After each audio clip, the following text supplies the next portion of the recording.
Gudivada గెడ్డెం gang అంటే మనందరికీ తెలుసు.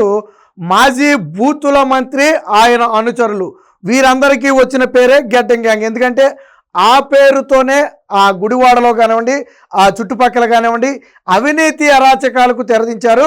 ఎక్కడ ఖాళీ భూమి కనపడితే అక్కడ కబ్జా చేయటం, ఎక్కడ విలువైన ల్యాండ్ కనపడితే అక్కడ వాళ్ళ జెండా పాతటం, ఎక్కడ ఏ కొత్త కన్స్ట్రక్షన్ సైట్ అయినా వెళ్ళి వాళ్ళకి రావాల్సిన కమిషన్లు వసూలు చేయటం, ఇలా ఈ గ్యాంగ్ మొత్తం కూడా ఒక అవినీతి సామ్రాజ్యాన్ని గత 5 ఏళ్లలో సృష్టించింది. అయితే ఇప్పుడు కొడాలి నాని అనుచరులు కొడాలి నాని చేసిన దాదాపుగా 100 కోట్ల రూపాయల విలువైన స్కాము ఇప్పుడు బయటకు రాబోతుంది. సరే, రాజకీయ నాయకులు స్కామ్ చేసి తింటే తిన్నారు, ఎవరు తింటలేదు అనుకోవచ్చు, కాసేపు పక్కన పెడదాం. వీళ్ళు తినటంలో భాగంగా ఇప్పుడు నిరుద్యోగ పేద యువత జీవితాలను నాశనం చేశారు. అసలు వీళ్ళ స్కామ్కి వాళ్ళ జీవితాలకి ఏంటి సంబంధం అంటే, ఇదొక సినిమా స్టోరీని తలపించే స్టైల్లో జరిగిన అవినీతి. మన సినిమాల్లో చూస్తుంటాం కదా, అవినీతి చేయడానికి రకరకాల మార్గాలు ఎంచుకుంటారు. అలాగే ఇక్కడ కూడా కొడాలి నాని అవినీతి చేయడానికి పలు రకాల మార్గాలు ఎంచుకున్నాడు. అసలు విషయానికి వస్తే దాదాపుగా ఒక 170 ఎకరాలు 180 ఎకరాలు జగనన్న కాలనీ కోసం భూమి సేకరించారు. మంచిదే. దానిలో మెరక పనులు, భూమి సేకరించడం ఒక ఎత్తు అయితే దానిలో మెరక పనులు అనేవి అత్యంత ఖరీదుతో కూడుకున్న వ్యవహారం. ఈ 180 ఎకరాల్లో మెరక పనులు ఎవరు చేశారు? కొడాలి నాని చేశాడు. డైరెక్ట్గా కొడాలి నాని చేస్తే విమర్శిస్తారు, దొరికిపోతాడు కూడా. కాబట్టి కొడాలి నాని కూడా ఒక మాస్టర్ ప్లాన్ వేశాడు. ఏమని?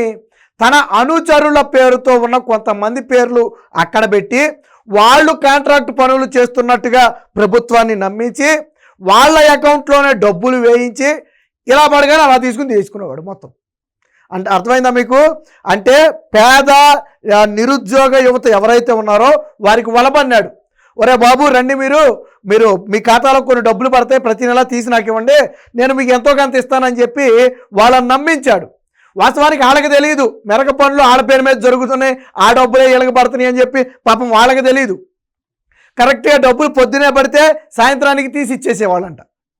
సో ఇలా 100 కోట్ల రూపాయల మేర కొడాలి నాని అవినీతి చేశాడనేది ఇప్పుడు జరుగుతున్నటువంటి ప్రచారం. సరే, విజిలెన్స్ విచారణ చేస్తుంది, అది పక్కన పెడదాం కాసేపు. మరి వీళ్ళ జీవితాలు ఎలా నాశనం అవుతాయని మీకు అనుమానం రావచ్చు. మరి కోట్ల రూపాయల డబ్బు అకౌంట్లో పడినప్పుడు ఇన్కమ్ ట్యాక్స్ నోటీసులు ఇవ్వదా? ఇప్పుడు ఐటీ డిపార్ట్మెంట్ నోటీసులు ఇస్తుంది కదా. ఇప్పుడు ఈ పేదవాళ్ళందరికీ ఐటీ నోటీసులు ఇచ్చింది. మామూలుగానే వాళ్ళకి తినడానికి తిండి లేని పరిస్థితి. అలాంటి వాళ్ళకి నోటీసులు వచ్చేటప్పటికి ఒక్కసారిగా గొళ్ళుమన్నారు. ఎందుకు నోటీసులు వచ్చాయంటే, గత 5 ఏళ్ల కాలంలో ఫలానా సమయంలో మీ అకౌంట్లో ఇన్ని కోట్ల రూపాయలు జమ అయ్యాయి, ఇన్ని కోట్ల రూపాయలు బయటకు తీశారు, ఎక్కడి నుంచి వచ్చింది ఆ డబ్బు, ఎక్కడికి వెళ్ళింది ఆ డబ్బు చెప్పండి అంటూ ఐటీ నోటీసులు ఇచ్చింది. ఇప్పుడు వీళ్ళు ఐటీ వాళ్ళు ఎప్పుడైతే నోటీసులు ఇచ్చారో అప్పుడు యువకులు బోరుమన్నారు ఒకసారి. వాస్తవానికి అసలు ఏం జరుగుతుందో మాకు తెలియదండి. పైగా ఇక్కడ మళ్ళీ కొడాలి నాని ఇంకొక డ్రామా కూడా ఆడాడు, సినిమా డ్రామా ఒకటి ఆడాడు. ఏంటో తెలుసా? గతంలో వైసీపీకి అనుకూలంగా సినిమాలు తీసిన ఒక డైరెక్టర్ పేరు వాడి మనం ఆ డైరెక్టర్కి సినిమా ఇచ్చామో, డబ్బులు కూడా ఇచ్చామో, అనుకోకుండా సినిమా క్యాన్సిల్ అయిపోయింది, మన డబ్బులు మనకి వెనక్కి ఇచ్చేస్తున్నాడు. అలా ఇచ్చే డబ్బులు నా ఒక్కడి అకౌంట్లో వేస్తేనే డౌట్ కదా, అందుకని మీ అందరి అకౌంట్లో కొద్ది కొద్దిగా వేస్తున్నాడు, ఆ డబ్బు తెచ్చి నాకు ఇచ్చేయండి, ఆ డబ్బు నాదే, సినిమా కోసం ఇచ్చిన డబ్బు వెనక్కి ఇస్తున్నాడు, నా అకౌంట్లో డైరెక్ట్గా వేయటం కుదరక మీ అకౌంట్లో వేపిస్తున్నాను, మీరు తీసి నాకు ఇచ్చేయండి అని చెప్పి కొడాలి నాని ఇంకొకటి కథ కూడా వెళ్ళాడు. అంటే చూడండి, వాస్తవానికి చదువుకున్న వాళ్ళు అయితే అసలు ఏంటి డబ్బులు ఎక్కడి నుంచి వస్తున్నాయి, మన అకౌంట్లో ఇంత ఎందుకు పడుతున్నాయి, రేపొద్దున ఐటీ ఏదన్నా అడిగితే ఏం చెప్పాలని కొద్దిగా చదువుకున్న వాళ్ళకి అవగాహన ఉంటుంది. సో వాళ్ళని నమ్మించడం కోసం సినిమా డ్రామా కూడా ఆడాడు. రెండోది, మీకు వాళ్ళ ఇబ్బంది ఏమీ లేదు, నేను చూసుకుంటా మొత్తం అని చెప్పి వాళ్ళని చేశాడు. చివరికి ఇప్పుడు ఐటీ నోటీసులు ఇస్తేనంట, నేను డెత్ సర్టిఫికేట్లు మీకు అరేంజ్ చేస్తాను కానీ మీరు ఎక్కడికో చోటకి తప్పించేసుకోండి అని చెప్పి ఉచిత సలహా కూడా ఇస్తున్నాడంట.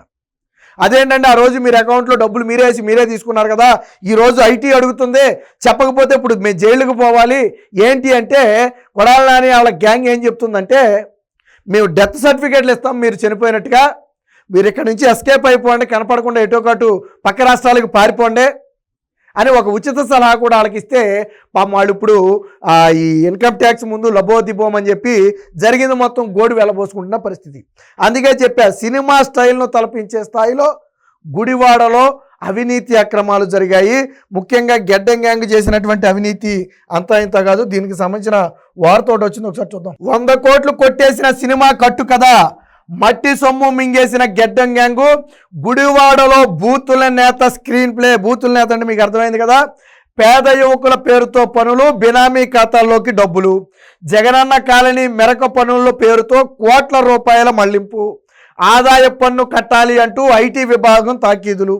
ఇప్పుడు మీరు మీ అకౌంట్లో పరిమితికి మించి డబ్బులు పడ్డాయి, మీరు ఆదాయ పన్ను కట్టాలి, అది 1,00,000, 2,00,000, 3,00,000, 5,00,000, 10,00,000 వాళ్ళ అకౌంట్లో ఎంత పడినాయో దానికి సంబంధించి మీరు ఆదాయ పన్ను కట్టాలి, వచ్చి ఆదాయ పన్ను కట్టండి అని చెప్పి నోటీసులు ఇస్తే ఇప్పుడు వాళ్ళు లబోదిబోమన్నారు. వాస్తవానికి వాళ్ళకి జాబ్ కూడా లేదు. జాబ్ కూడా లేని వాడు ఆదాయ పన్ను ఎలా కడతాడు? ఇప్పుడు నోటీసుల దెబ్బకి వాళ్ళంతా బెంబేలెత్తిపోయారు. దాంతో ఏం చేశారు వీళ్ళు, ఇప్పుడు నోటీసులు ఇచ్చారు, వీళ్ళు ఎలాగా కట్టలేరు, అయితే గెడ్డం గ్యాంగ్ కట్టాలి లేదా వీళ్ళు కట్టాలి. గెడ్డం గ్యాంగ్ ఎందుకు కడితే కట్టదు, వీళ్ళు కట్టకపోతే వాళ్ళకి నిజాలు చెప్తారేమోననే భయంతో ఏమంటున్నారంటే మీకు డెత్ సర్టిఫికేట్లు జారీ చేస్తాం, తప్పించుకోండి అంటూ బాధితులకు ఉచిత సలహా ఇస్తున్నారు. మీరు డెత్ సర్టిఫికేట్ ఇస్తే ఏముంటుంది, చనిపోయారని అర్థం కదా. సో ఇక మీ జోలికి రారు, మిమ్మల్ని ఏం చేయలేరు, మీరు ఎటో గడి పారిపోండి, మీకు అవసరమైతే ఆ పారిపోయే ఖర్చులు మేము ఇస్తామని చెప్పి ఒక ఉచిత సలహా కూడా ఇచ్చారంట. మోసపోయామంటూ విజిలెన్స్ అధికారులకు మొర. సో గుడివాడ వైకాపా బూతుల నేత సాగించిన అరాచకాలు, అక్రమాలు ఒక్కొక్కటిగా వెలుగులోకి వస్తున్నాయి. జగనన్న కాలనీల్లో మెరక తొలగింపు పేర్లతో ప్రభుత్వ ధనాన్ని కోట్లలో కొల్లగొట్టడమే కాకుండా సినిమా అంటూ కట్టుకథ చెప్పి మరికొందరిని పావులుగా వాడుకుని ముంచేశాడు. పేదలకు పనులు అప్పగించినట్లుగా, అంటే చూడండి ఎంత పకడ్బందీగా చేశాడు. పంచాయతీలో తీర్మానం చేయించాడు, మొత్తంగా 16 మందికి పనులు అప్పగిస్తున్నట్టుగా పంచాయతీలో తీర్మానం చేశాడు. ఈ 16 మంది కూడా పేదవాళ్ళు, చదువుకున్నవాళ్ళు. చాలామంది ఏమనుకున్నారంటే కొడాలని అనేది ఎంత పెద్ద మనసు, యువకులందరికీ పాపం ఉపాధి కల్పించాడు, వాళ్ళకి పనులు కల్పిస్తున్నాడని పాపం అందరూ అనుకున్నారు. కానీ దాంట్లో ఉన్న కుట్ర ఏంటో వాళ్ళకేం తెలుసు. సో పంచాయతీ తీర్మానం చేయించి పనులేమో కొడాలి నాని గ్యాంగే చేయించేది, గెడ్డం గ్యాంగే పనులు చేసేది. పనులు అయిపోయిన తర్వాత వీళ్ళ ఖాతా అకౌంట్లో డబ్బులు పడేవి, పడిన డబ్బుల్ని పడినట్టుగా సాయంత్రానికి తీసేసుకునేవాళ్ళు. ఇలా డబ్బులు పడేవి, ఇలా తీసేసుకునేవాళ్ళు. ఇలా అంటే డబ్బులు ఒకేసారి పడవు, కొంచెంగా పడుతుంటాయి. పడిన డబ్బులు తీసేసుకునేవారు. ఇలాగ మొత్తంగా 178 ఎకరాలకు సంబంధించి మెరక పనులు చేసినందుకు గాను 16 మంది యువకుల ఖాతాల్లో ఈ 100 కోట్ల రూపాయలు జమ చేశారు. అంటే ఒక్కొక్కరి దాదాపుగా ఒక్కొక్కరి దాంట్లో 5, 6, 7 కోట్ల రూపాయలు డబ్బులు జమ అయింది యావరేజ్న. మరి అంత జమ అయినప్పుడు ఇన్కమ్ ట్యాక్స్ అడగదా? సరే, ఇది పక్కన పెట్టి మరికొంతమందిని ఎలా నమ్మించాడు, సినిమా కొట్టుకథ చెప్పి నమ్మించాడు. ఏమని, మనం ఒక డైరెక్టర్కి సినిమా ఇచ్చాం, ఆ సినిమా స్టార్ట్ అయింది కానీ మధ్యలో ఆగిపోయింది, మరి ఇచ్చిన డబ్బులు వెనక్కి ఇచ్చేస్తున్నాడు, ఆ ఒకేసారి నా అకౌంట్లో వేస్తే ఇబ్బంది కాబట్టి మీ అకౌంట్లలో నేను వేయించాను, మీ నుంచి నేను తీసుకుంటాను అని చెప్పి సినిమా కొట్టుకథ చెప్పి మరి కొంతమంది నమ్మించాడు. ఇప్పుడు వాళ్ళకి కూడా ఐటీ నోటీసులు ఇచ్చింది ఇన్కమ్ ట్యాక్స్ కట్టమని. ఇప్పుడు అర్థమైంది వీళ్ళకి సీను, అది సినిమా కాదు, గుడ్డి కాదు, వీళ్ళు దోచుకున్నటువంటి ప్రభుత్వం నుంచి దోచుకున్నటువంటి సొమ్ము మన ఖాతాల్లో ఏంచి బయటికి తీశారని. విచిత్రం ఏంటంటే రేపొద్దున ఎంక్వైరీలో తేలిపోద్ది వీళ్ళకి డబ్బులు ఎక్కడి నుంచి పడ్డాయి, గవర్నమెంట్ అకౌంట్ నుంచి పడ్డాయి. ఏ పేరుతో పడ్డాయి అనేది ఆ ఎంక్వైరీలో తెలిసిపోద్ది, బ్యాంక్ డీటెయిల్స్లో తెలిసిపోద్ది. సో కాబట్టి వీళ్ళు తప్పించుకోలేరు. ఎలాగా ఖచ్చితంగా వీళ్ళు దొరికితే ఎవరు వీళ్ళతో చేయించారో పనులు పేర్లు చెప్పాలి.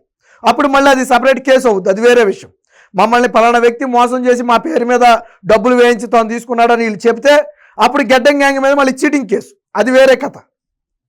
సో ఇలా మొత్తంగా ఇదే మనం ఇప్పుడు మాట్లాడుకున్న ఈ మెరక పనులు, ఇళ్ళు కట్టలేదు, గుడ్డు కట్టలేదు. ఇక్కడ చూడండి, ఇళ్ళు మొండిళ్ళు సగం కట్టిన ఇళ్ళు మిగిలిపోయాయి.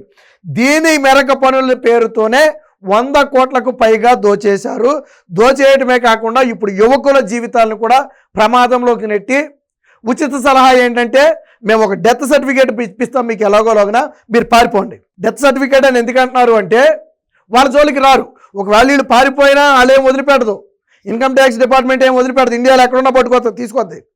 కాబట్టి ఏంటి, చనిపోతే వాళ్ళ జోలికి వెళ్దాం. కాబట్టి మీరు చనిపోయారని డెత్ సర్టిఫికేట్ ఇస్తాం. చూడండి ఎంత నీచానికి ఒడిగట్టారు. అవసరానికి వాడుకున్నారు.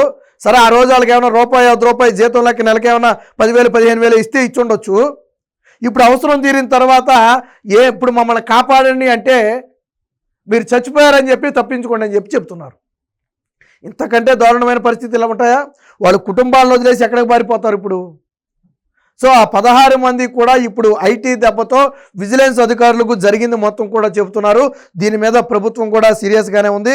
పూర్తి స్థాయి విచారణ చేయాలి, దీని వెనక ఎవరెవరు ఉన్నారనేది కూడా తేల్చాలని ఇప్పటికే ఆ ప్రభుత్వం సీరియస్గా ఉంది. కాబట్టి కొడాలి నాని లేదా గెడ్డం గ్యాంగ్ వాళ్ళు చేసే పనులన్నీ పైకి మంచిగానే కనపడతాయి. పాపం 16 మంది యువకులకు జీవితాలు నిలబెట్టారనుకున్నారు అందరూ. కానీ అసలు విషయం ఏంటి, ఈరోజు వాళ్ళనే నమ్మిన వాళ్ళనే పాతాళానికి దొక్కేసే పరిస్థితి, వాళ్ళ కుటుంబాలను రోడ్డున పడేసే పరిస్థితి. ఇలాంటి అవినీతి అక్రమాలు మచ్చుకి ఇది వెలుగులోకి వచ్చింది ఒక్కటే, రానివి చాలా ఉన్నాయి. గెడ్డం గ్యాంగే ఇంకా చాలా గ్యాంగులు ఉన్నాయి, రాని విషయాలు చాలా ఉన్నాయి. సో ఇప్పుడు కూటమి ప్రభుత్వం వచ్చిన తర్వాత ఒక్కొక్కటిగా బయటకు వస్తుంది. ఏది ఏమైనా గెడ్డం గ్యాంగ్ను నమ్మిన ఆ యువకులందరూ కూడా ఈరోజు ప్రమాదంలో చిక్కున్నారు.